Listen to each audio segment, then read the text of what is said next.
আসসালামু আলাইকুম বন্ধুরা, আজকে তৈরি করে দেখাবো রসমালাই। এর জন্য আমি প্রথমে ফ্রেশ মিল্ক নিলাম। নিয়ে প্রথম বয়েল আসা পর্যন্ত আমি অপেক্ষা করবো।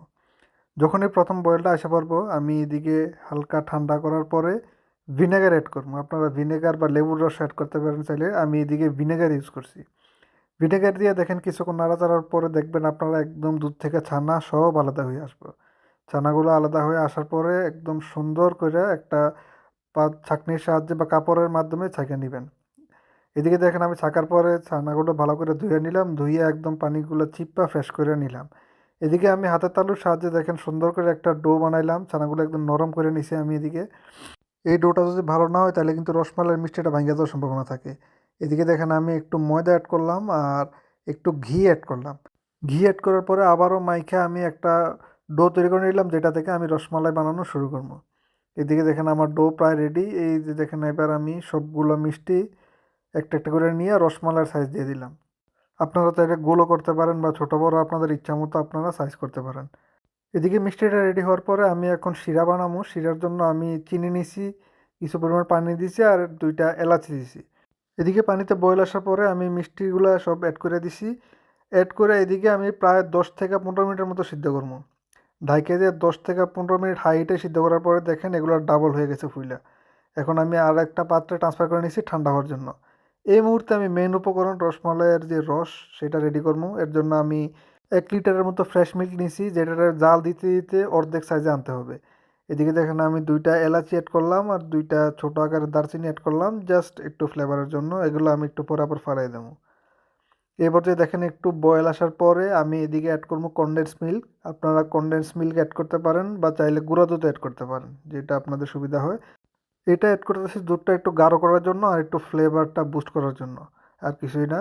এই পর্যায়ে আমাদের কাজ শুধু একটাই, দুধটা জাল দিতে দিতে এটার একদম অর্ধেক সাইজে নিয়ে আসা। আমি যেহেতু ভিডিওটা ভয়েস ওভার করে বানাইছি, আপনাদেরকে একটা গোপন জিনিস বলে রাখি। আমি আজকে যে রসমালাইটা বানাইছিলাম ওইটার বিচির মধ্যে রসগুলো ভালো মতো ঢোকে নাই। এটা আমি আগে আপনাদেরকে বলে রাখতেছি, একটা ভুলের কারণে জাস্ট, যে আমি যে চিনির শিরাটা বানাইছিলাম ওইটা রসমালাই রসের দেওয়ার আগে আমি ভালো করে চিপা নেই নাই। না চিপার কারণে ভিতরে রসগুলা ঢুকতে পারে না ঠিক মতো। তো আপনারা যখনই রসমালাই বানাবেন এই বিষয়টা একটু ঠিক রাখবেন, যে রসমালাইয়ের বিচিগুলো আছে ওগুলো একটু ভালো করে চিপা ভিতরের যত রস আছে সবগুলো বের করে নেবেন। না হলে কিন্তু রসমালাইয়ের মধ্যে যেই রসটা ঢোকার কথা ওটা ঢুকবে না আর ফ্লেভারটা খুব বেশি ভালো আসবে না। আপনারা অনেকে জানেন আমি একজন প্রবাসী। আমি বর্তমানে সংযুক্ত আরব আমিরাতে আছি, আবুধাবি শহরে।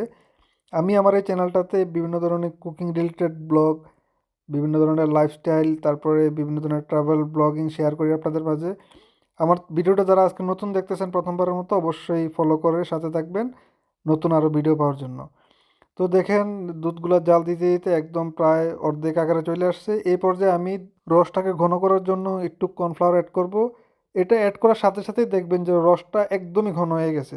যেই পরিমাণটা হওয়ার কথা, যে টেক্সচারটা থাকার কথা ওইটা এসে পড়বে। এরপরে এই মুহূর্তে আমি মিষ্টিগুলো অ্যাড করে দেবো রসমালাইয়ের মধ্যে।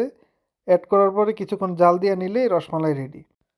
আর ঢালার সময় অবশ্যই খেয়াল রাখবেন যেন মিষ্টিগুলো ভাঙ্গে না যায়, ভাঙ্গা গেলে কিন্তু সমস্যা। ভেঙে গেলে একদমই রসমালাইয়ের মতো লাগবে না, এটা একটা অন্য ধরনের খাবারে পরিণত হবে। তো এদিকে দেখেন মিষ্টিগুলো দেওয়ার পরে আমি আর একটু জাল করে নিলাম। আর আমি যে ভুলটার কথা বলছিলাম ভুলটাও কিন্তু এখানেই। আমি মিষ্টিগুলা যখন রসমালাইতে রসে ঢালতেছিলাম তখন আরেকটু ভালো করে চিপা নেওয়া দরকার ছিল। আমি একটু ভয়ে ছিলাম যে মিষ্টিগুলো যদি ভাঙ্গা যায় দেখতে সুন্দর লাগবে না, ওই কারণে বেশি ভালো করে চিপি নাই। কিন্তু না চিপার কারণে যে সমস্যাটা হয়েছে, রসমালাইয়ের যে রসটা ভিতরে যাওয়ার কথা ছিল ওইটা যায় নাই। আর রসমালাইয়ের যে মিষ্টিটা ওইটা মিষ্টিও নেই, কিন্তু রসটা একদম পারফেক্ট হয়েছিল। যারা যারা টেস্ট করছে সবাই আমাকে সেম কমপ্লিমেন্ট দিয়েছে যে খাইতে অনেক মজা হয়েছে, জাস্ট রসমালাইয়ের যে মিষ্টিটা ওইটা মন মতো হয় নাই।